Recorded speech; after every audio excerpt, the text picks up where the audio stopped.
author, filmmaker, and storyteller, and has spent years sharing deeply personal stories through both the written word and film.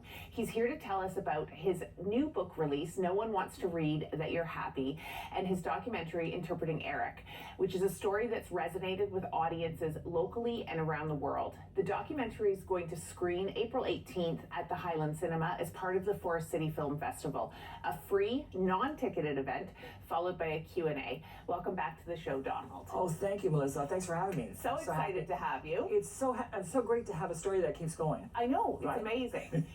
it's really great. And so we were trying to figure out when we talked and all of the pieces, but the last time we talked was right when you were about to start entering the documentary into film festivals. That's right. And it's done incredible. That's right. You know, when I take on a project, I don't expect anything. I just do the best I can. Yes. But I'm very strategic, and I know what I'm doing. And that's a new field for me, filmmaking, but around the world, 300 acknowledgements, over 178 festival acceptances, and over 100 awards. Not bad. It's incredible. But it's all for Eric. Yes. It's right. And for those who might not know, and obviously we don't have time to tell Eric's story today, right. that's what both of you, the book and the film are about. But for those who don't know, maybe a quick version of why this story was important for you to tell and who Eric is. Right. I'm going to try to do it without crying. Eric was amazing. He died of a drug overdose in Vancouver, and it's hard still, you know.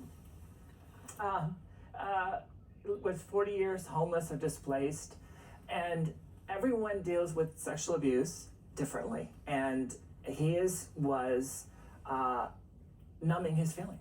Yes. And it's such an understandable thing. There are so many people who are on the streets. And so what I like to do, Eric has become like a poster boy for who they really are instead of how they remember at the end. And that's what my documentary does. It colors and paints a portrait of Eric.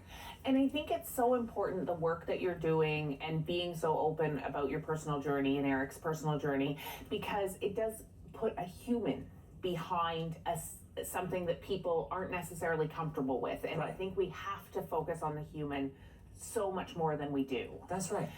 So the book is a book that you've written before, but it's coming back to life, essentially, because of everything going on with the documentary. That's right. So what's the storyline behind the book? Well, the book comes before the film. And I redid the cover for the hardcover version because I wanted the connection. This is a 60-year-old picture of Eric, just outside of London in the country, and I wanted it to match the picture I use on the poster, so there was a connection. And another thing is, it's all about Eric. So I actually retired from doing this, and then I lost Eric, so I have come back to tell a story, and I found my voice again in a new way. Do you know what I mean? Yeah. Because after he passed, I just thought, everyone who loses is like a child, my child, right? And everyone who goes to this just can't imagine being able to laugh again or be happy. But my family is happy in celebrating Eric. And in the film, we used ourselves to tell a story. And my family is unbelievable. The Kardashians have nothing on us. Perfect. Right. I don't doubt it. So I do want people to come see. If they get an opportunity to see the show for free, the film, and see my family interviewed afterwards, April 18th at the Highland, which is the best theater because it's a retro theater. Yes. And my film, it takes, there's footage, 60 years old, and a story that crosses decades. Yes. know. And so it's amazing that it's going to be at the Forest City Film Festival this year.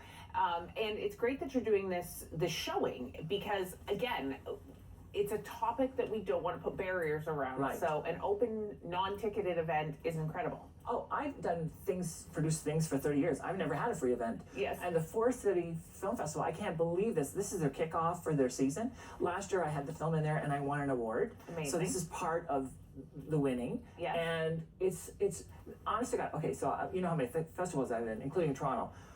The London Festival is the best festival that I was involved in the whole world. It's amazing. They are incredible, personable. The way they went out of their way for the people who have films in their festival is amazing, and the staff is awesome, and the new director is fantastic. So Awesome. So we need to wrap up. already. Already. But how can people connect with you, to connect with the documentary, the book, all of the things? For the film information, Forest Cities Festival website. Okay. For everything I do is on Instagram. Okay. Donald Dehaney, 1961, and that's where you get all my stuff at. And I post every single update and everything. So come see the show. Okay. Thank you so much for Thank coming you, in again, Melissa. Donald. Thank you. And that's today's episode of What's Up London. Thank you to all of our guests for sharing their stories and for the work that they're doing to strengthen our community. Be sure to like, follow, and share our guest stories and show up for these incredible events where you can. Until next time, stay safe, be kind, and we'll see you very soon. Bye-bye.